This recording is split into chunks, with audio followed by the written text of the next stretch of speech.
Hello mates, welcome to a new episode of VBC DIY channel. Today we're gonna make some brackets so we can hang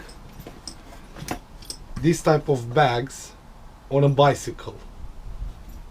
When the person that asked me to help her with this, she looked on the internet and she found some brackets that should do that, but the bracket looked so strange and not so strong to get some weight, so I was thinking to make a better ones. So let's do it. Booyah!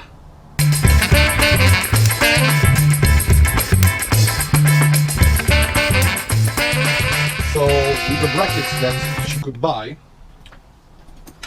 there were only two pieces of metal like this with some holes that you will attach to the motorcycle, and one it will be like that and one like that, I think. And that means this corner here will be flimsy, so it will not have any support.